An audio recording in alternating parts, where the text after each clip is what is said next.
Hello, and welcome to Science on 7th livestream, a virtual space where we talk about topics related to air quality and health. I'm your host, Pallavi Pant, and really sorry for the technical delays this morning. This doesn't happen very often, but we're glad you're still able to join us and participate in this conversation. Yesterday, as some of you may know, was the International Day of Clean Air for Blue Skies, a day where we get to talk about air quality, how we can improve it, where progress has been made, and what additional steps we need to undertake in order to continue to make progress. This year's theme was Racing for Clean Air. How do we get to solutions faster? How do we make advances faster so that we can make a reality of the vision of clean air for all? And to talk about this topic, I'm really excited to be welcoming a couple of fantastic people to our live stream today. But I also want to start by acknowledging that many people around the world, even today in this moment, are experiencing poor air quality. But if we look back in time, there has been progress. In fact, a very informal poll on LinkedIn highlighted some of the areas where we've made progress. If we can bring up that slide, including the fact that we now have more air quality data available in cities and countries around the world, the fact that air pollution is recognized as an issue that is mainstream, that is important in many places as a political issue as well, the fact that communities, grassroots organizations, and others are starting to engage in the topic of air pollution, are translating research into action, and also that many people from different disciplines and different expertise areas are coming together and working on improving air quality. So without further ado, let me welcome our guests for today. First, I'd like to welcome Jessica Seddon, who's a senior lecturer at Yale University. And truly, it would be hard to give a proper introduction to her. Her work is focused on identifying ways in which new sources of information, environmental awareness can be leveraged for environmental governance, including for air quality. She built and led the Global Air Quality Program at WRI, which has still, since then grown and flourished. And she also co-chairs the Global Air Quality Forecasting and Information Service Initiative of the World Meteorological Organization. She also sits on the World Economic Forum Global Future Council on Clean Air, and I'm giving you a very abbreviated version. So Jessica, thank you so much for joining. Thank you. Pleasure to be here. Amazing. And our second guest today is Soumya Swaminathan, who's a pediatrician. She's a scientist. She served as the first chief scientist at the World Health Organization earlier in her career, and also served as the Director General for the Indian Council for Medical Research. She's a global expert on TB, HIV, and has done lots of work over the last few decades around public health issues. We're very lucky that she has turned her attention to the issue of air pollution and is focusing on this topic now and could join us today. Can we have Soumya join us as well? Welcome, Soumya. Glad to have you. Thank you. Very happy to be here. Thank you both. I know you both have time limitations, so we'll try and be quick and efficient here, despite our technical delays. So let me start with something, really simple. This morning, I got a WhatsApp video from my dad. He normally always sends me these little 10-second videos about what's the current status, like weather, air quality, and he lives in Gurgaon in India. And he said, today it's very sunny and bright, and I can see the blue skies, which was telling, given that yesterday was clean air day. And I really think that the lived experience often adds to how we react to certain problems. I think air pollution is definitely one of them. And both of you have lived in places with poor air quality. It sometimes evokes this very visceral reaction in people that why is this happening? And I need to do something about it. And has that been a factor in why and how you have engaged in the air pollution conversation? I think we also have some images from what those really poor air quality conditions can look like, so we can bring them up. But Soumya, maybe I'll start with you. How has that experience shaped how you engage with air pollution? And then Jessica, would love to hear from you. Yeah, thank you. I think that's really important. And I can say personally, having lived in Delhi and in North India for many years, over the last 15, 20 years, and before that, I grew up in Delhi, one could see the increasing pollution happening all year round, not just in the winter months. And of course, in the winter months, it peaks for a number of reasons.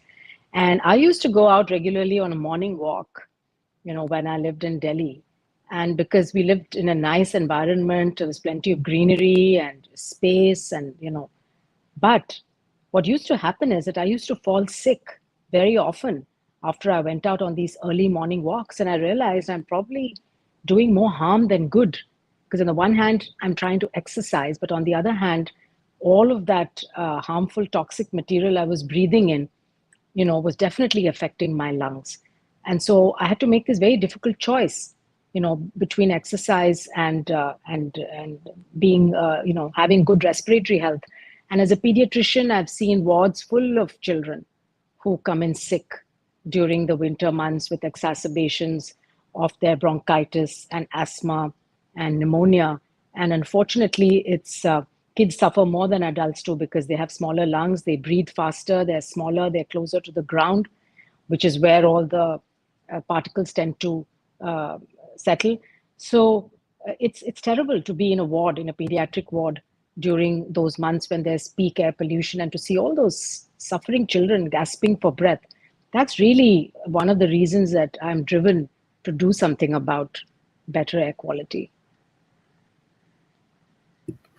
I think just adding to that a little bit, there's the experience and then also watching people suffer from having breathed in polluted air, especially when they're trying to just do things like go outside, play in the playground, exercise, go running. But I think for me, one of the most visceral memories I've had thinking about air pollution is actually from a book. And there was this description of how much air each individual breathes in a day.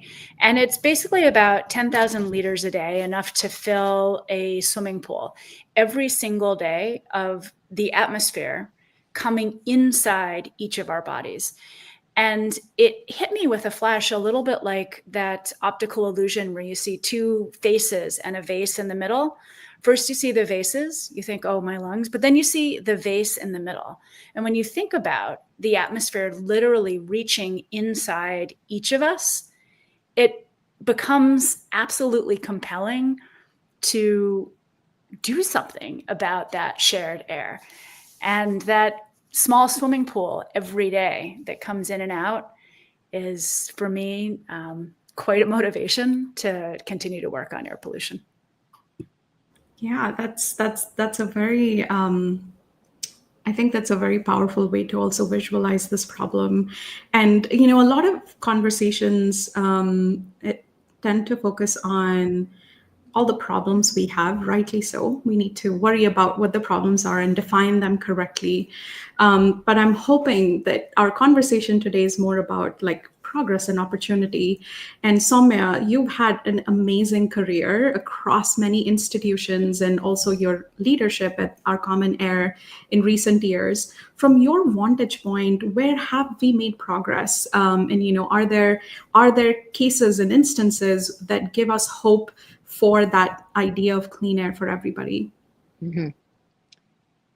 Oh, no, yeah, sure. We've made a lot of progress. You can see that over the years. There's so much more data now. So I think researchers, scientists around the world have been working on this problem to throw more light on the darkness, because the first thing is to put data out in front of the public and politicians and those who make decisions. So whether it's the WHO, UNEP, WMO, state and central governments, federal governments, scientific institutions, they all have made an effort to, there are many more monitors now for air quality than there ever were 10 years ago. So definitely have a lot more data, and also satellite data that's adding to that. There's a lot more public awareness. Air pollution does make the front pages of newspapers, especially when things get very bad. There also are good stories once in a while about cities that have managed to clean up their air and can be exemplars for the rest of us. There's more data on human health, impacts of human health. And we see these, of course, they're terrible numbers, count 8 million deaths that could be attributed to air pollution, both indoor and outdoor every year. And while indoor air pollution has been getting better, it's still a big problem, I must say, in countries like South Asia and Africa. But outdoor air pollution, except for Europe, we haven't seen that much progress happening. Journalists are taking more interest. There are podcasts like this. There's the Our Common Air, which is a global commission now that's really looking to do more political advocacy, science-based advocacy, finding solutions. The World Bank's come out with a report. So yes, I think there's a lot more attention and visibility for this problem. And there are, I think, small examples of things happening for the better and things moving in the right direction that, we can take some inspiration and comfort from. So I'm very hopeful. I'm quite optimistic that this problem will be addressed. I think it's getting to the point where it's really very difficult to ignore. The challenge has been making the health case for acting on air pollution, not just that it doesn't look nice or, it is bad for the economy as well, but making that case on the economic impact as well as the health impact. And that's what one of the things that Our Common Air has tried to do, is to say that there's a real good economic case for investing in clean air. It's going to get you benefits, a lot of benefits, global GDP. The one thing I'll add to that, actually, as a reason for optimism, is I think that the structure of international cooperation on clean air is actually a very resilient one. Not only are there commissions like Our Common Air that sort of work not just only in a nation state setting, but also on a broader political case, but the combination that we have now of regional agreements, some of which are quite old and some of which are really quite effective, brought together under a UNEA resolution that enables and encourages, it's the UN Environment Assembly, not to use weird acronyms, but under that resolution that enables and encourages data sharing collaboration. We may not see as much data sharing activity collaboration across the regional agreements, but the pipelines are there to be used. And I think now, when the sort of full multilateral regime has a lot of different stresses and strains, that combination of regional agreements that are ready, that are experienced, that are suited for regional contexts, that are suited for different pollutants, having the statutory and the institutional infrastructure to do more is actually a cause for optimism. We have to use it, but it's there. No, I'm really glad you brought that up, Jessica. And of course, the other thing that you've thought about extensively is the idea of, how can institutions serve that role of helping us make progress. And I always wonder, we have pockets of like good examples, but the kind of institutional structures that can really help us make progress, do they exist? And what do they look like? And how do we continue to build on these ideas and bring together different regions as well? Yes, they definitely exist. They need to replicate more, and we need to recognize and spread them. But I always look at it as kind of two parts. One is what is the pressure? What is the oomph? What is the awareness? What's the political demand? And I think, as Soumya mentioned, the data are there, and they're also being much more effectively communicated into political circles, into voter preferences, into pressures for clean air. But that's really only half of it. You can make the case for clean air as an asset.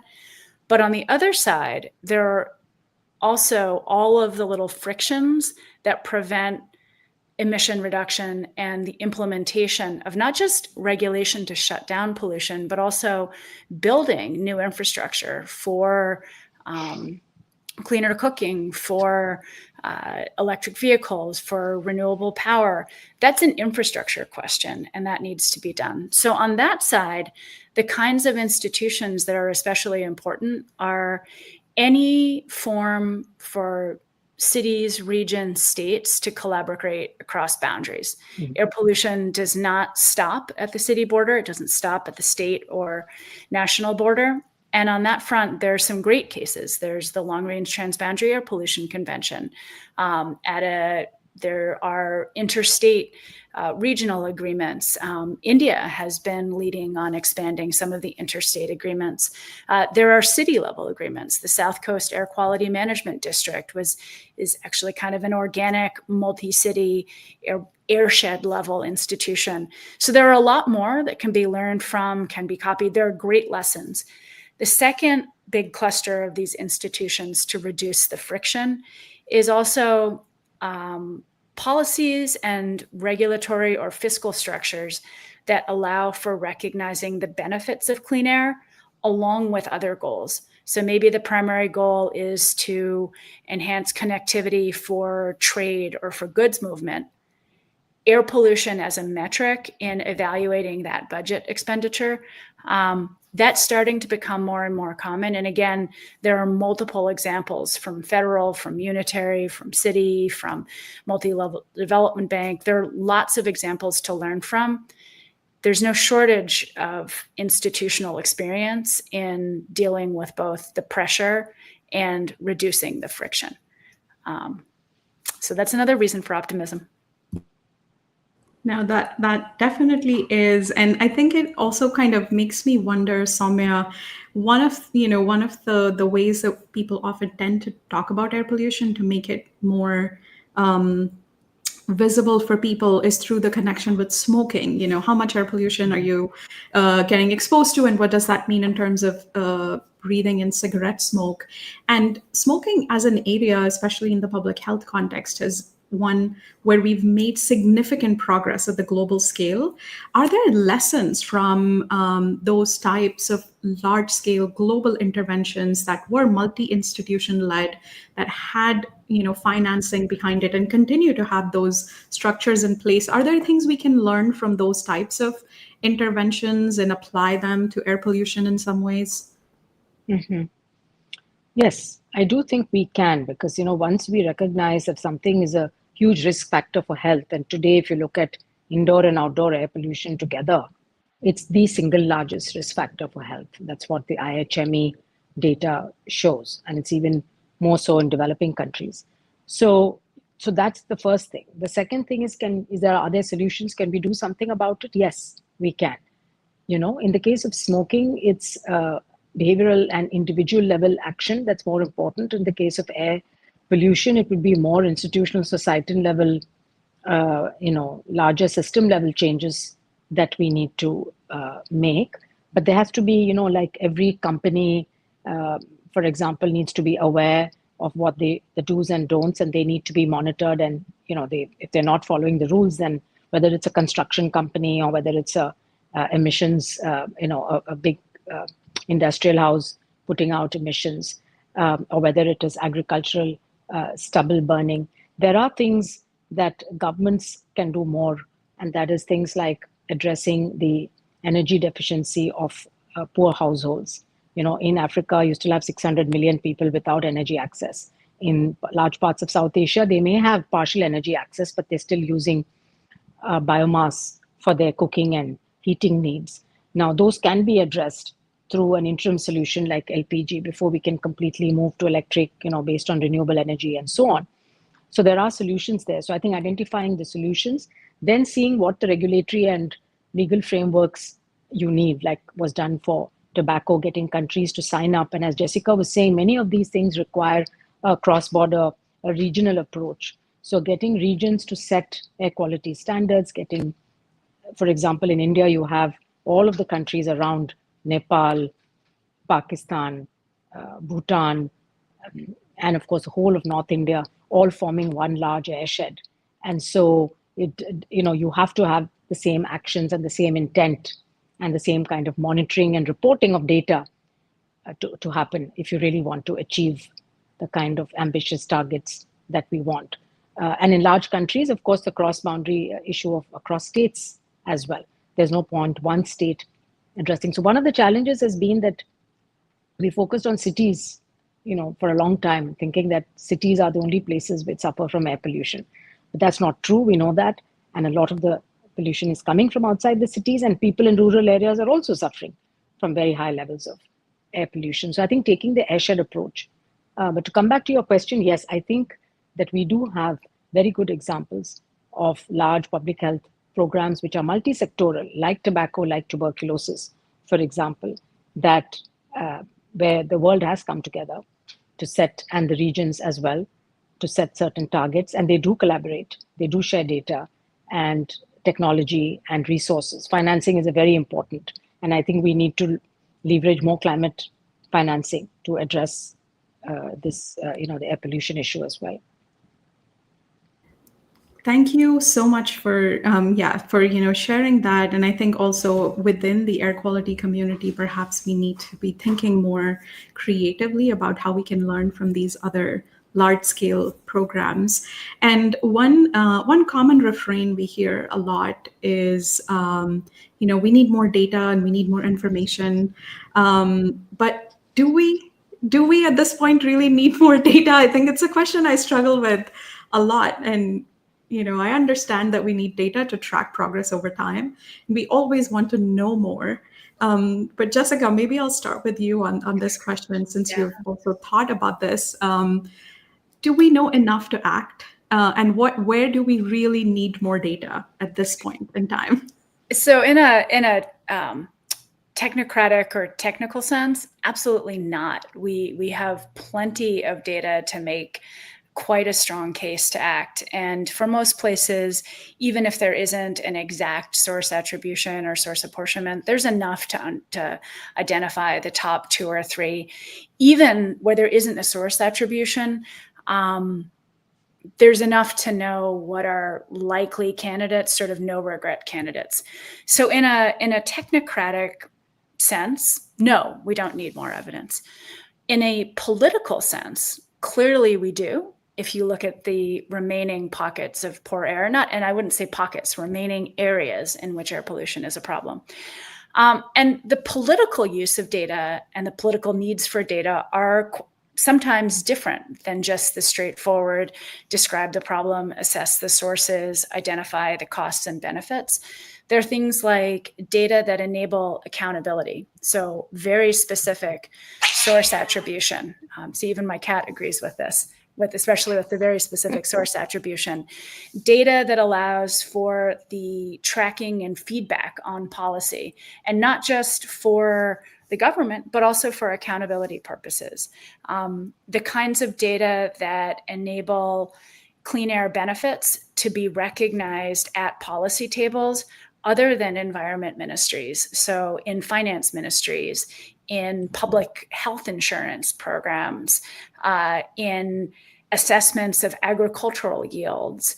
There are so many impacts of air pollution that are known in general, but not sort of put into financial numbers at the scale of decision makers outside of public health and environment. Those are the kind of data that I think pragmatically we need to drive the political momentum for clean air, because the technical reasons are all there and they've been there for quite a while. Soumya, what do you think about this conundrum with data? And, also from like our Common Air's perspective, this is something that the group has thought about quite a bit. And any reactions or thoughts? No, I completely agree with Jessica. Of course, we know there are still many countries in the world, particularly in Africa, I would say, that are not monitoring their air quality enough. So there is a lack of data from, there are patchy areas where there's absolutely no data. But I think, we know from global experience what the main sources of air pollution are given a particular setting. So one could make a good plan to act on it, as Jessica said, even without spending many years putting the monitors in and gathering the data. I'm encouraged to see there's a lot more citizen science happening in this area. Civil society is beginning to, even if governments don't have data, civil society, because the cost of these monitors is also coming down, and you can purchase low-cost monitors and distribute it amongst people and just gathering up the data. So that kind of thing is also very good. I think we need more rigorous evaluation of solutions, because sometimes the solution that's picked by a particular group of policymakers is not the right solution for that context. And again, there's a political economy around that and how those decisions are made. But I think scientifically documenting the solutions that would have the maximum bang for the buck, and in terms of health outcomes, in terms of the other outcomes, I agree with Jessica about measuring some of the other things that we're not doing just now, like agricultural yield and so on. But I think people are also energized by positive examples. So I think documenting exemplars and really showing the sequence of events and what you need in terms of investment to get to a particular point, from where you are. Accountability is also very important, and we've got to get elected governments really to be more accountable. Yeah, I think those are all excellent points. And I'll just, emphasize again, I think especially this connection to what really matters, as you're saying, Jessica, on the policy tables is sometimes not the piece that we tend to focus on. And the whole conversation around impacts on agriculture and food securities, it's a really big issue for countries, but we haven't spoken enough about it. So hopefully that's an area we can do more in. Turning to a slightly different way of thinking about this issue, I think one way that the problem of air pollution has also gained a lot of prominence in recent years is because the health community, the healthcare professionals have become more active. And, especially when we begin to think about the population groups that are really impacted by this, we all are, but children tend to be the ones that can really bear the brunt of the problem. We know over 700,000 deaths are happening every single year as a result of air pollution exposure, starting at pregnancy or even before. So, this is before the child is even born. And these experiences and these exposures then really have impact throughout the life course. And Soumya, you are a pediatrician, so it would be foolish of me to not get your thoughts on this. How do you think the evolution has been for healthcare professionals to think about air pollution as a risk factor for poor health in people, especially in children, and then trying to go a step forward, both in terms of becoming advocates for that information so that others know, but also for integrating some of that information into diagnosis and treatment? Is that an area where we have made progress, and how and what more can we do? I think that's an excellent question. And personally, I feel no, we haven't made enough progress. I mean, there's just one case in the whole world where air pollution was noted as contributing to death. This was a 13-year-old girl in London who died of asthma. And in the coroner's report, it clearly said that her asthma was exacerbated by the poor air quality in the locality in London where she lived. The mother went on, to sue the government, and London then put in a number of measures that have resulted in tremendous improvement in air quality, the ultra low emission zones and all of that the mayor and his team put in place. Was initially unpopular with the public, but I think the trigger for all that came from this report. Now, nowhere else in the world have I heard of air pollution being mentioned as contributing to a cause of death or contributing to illness. So I think I should say that we doctors have failed in our duty to document that. And therefore, I think it's taken a long time for that awareness. So I think theoretically, yes, as medical people, we know what the risk factors are for somebody to get a respiratory or a cardiovascular or even a neurological. And we know now that air pollution is not just a respiratory issue. It's heart disease, it's neurodegenerative disease, it's dementia, it's also diabetes mellitus. Countries like India, where diabetes is exploding, I'm very convinced that it's the bad air quality that's contributing partly, to setting up that whole inflammatory response. So these kind of scientific concepts need to be communicated both to patients and to policymakers. And I think more documentation of this in records will help to convince, the lay public that this is a very, very serious issue to the point where it can result in a lot of premature morbidity, and also increased mortality. So So I think documenting individual cases sometimes has a much bigger impact, outsized impact, than talking about the millions that we generally tend, to use when we talk about statistics. It's good that this year we are collaborating with the Partnership for Maternal, Newborn and Child Health and the G20, which South Africa has the presidency this year, is actually talking about air quality in the Leaders' Declaration. I hope it stays there till the very end. But the Partnership on Maternal, Newborn and Child Health has raised air pollution as a big threat to children's health and adolescents' health, including cognitive development. It's not just physical health we're talking about, but it's about the cognitive and human capital of the future generation that we're talking about. So I guess all countries should take this very seriously. I think just one thing to really quickly add to that is that in lots of cases, air pollution is not the primary driver of whatever the problem is, but it's so strikingly in the top 3 for so many forms of human illness, so many aspects of crop yields, so many aspects of solar power yields, that the fact that air pollution is implicated in 15 out of 17 of the Sustainable Development Goals, it's almost, just because it's second everywhere, I think the emphasis needs to be on the everywhere. It's like a single thing that could have so many benefits. In that case, I don't see that case being made as often as it could be, in part because there are so many communities involved, but I think it's a potentially really powerful case to make.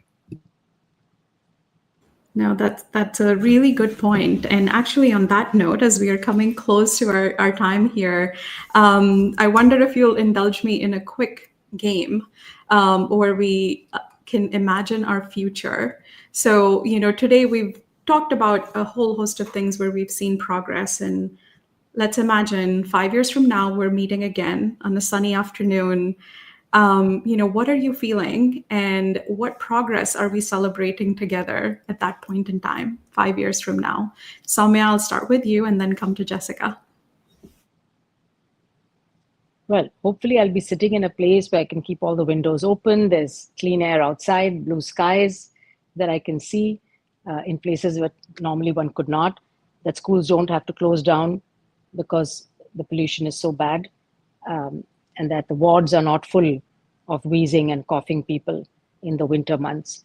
I hope that there'll be regional as well as global targets and guidelines, and that countries actually have roadmaps to attain those interim. I mean, you'll have to go from very high levels of air pollution to interim targets before you can actually hit the WHO targets, which are really, really where we want to be. It's going to take a while.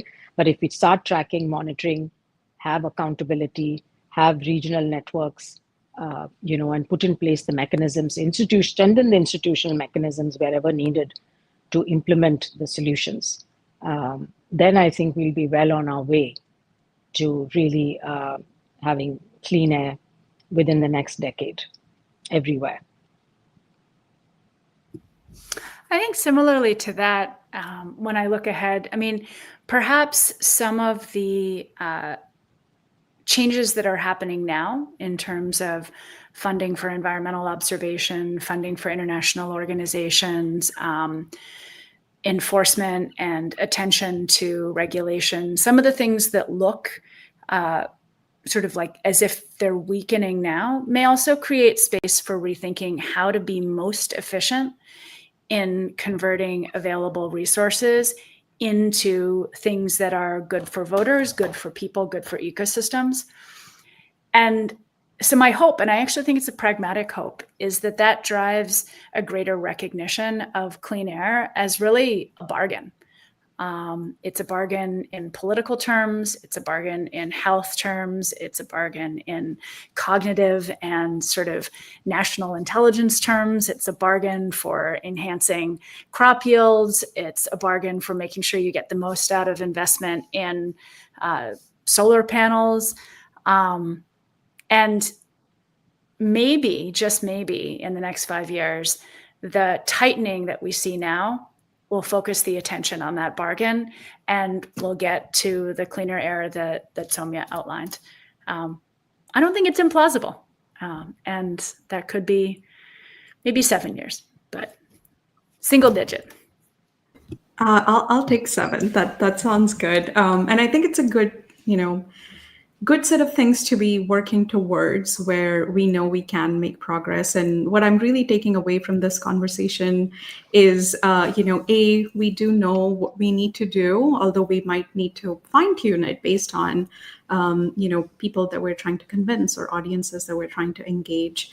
And also that there is hope and, good ideas for where we need to go. What needs to be the emphasis, perhaps, is this very cross-cutting nature of air pollution and the benefits that we derive from it that aren't restricted to a particular community, to a particular silo within our society.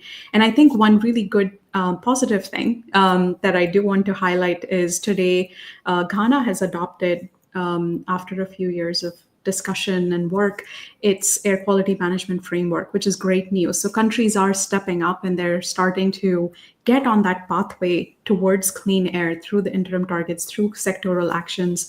So I also hope that all of us can collectively continue to work with them and others. So thank you very, very much for being with us today, for bearing through these technical difficulties, and also for your very creative leadership in the field. We really need it. Thank you for inspiring us today, and hopefully we will continue this conversation afterwards. So thank you both. Thank you. It was a pleasure. Thank you for the opportunity. Yeah, everyone listening in, thank you very much for joining and also for being patient with us. We're going to be back on October 7th, and we'll talk about satellites and air quality data with Tracy Holloway. So tune in then. And in the meantime, check out previous episodes where you can also hear from other people about actions that they've taken in their locations.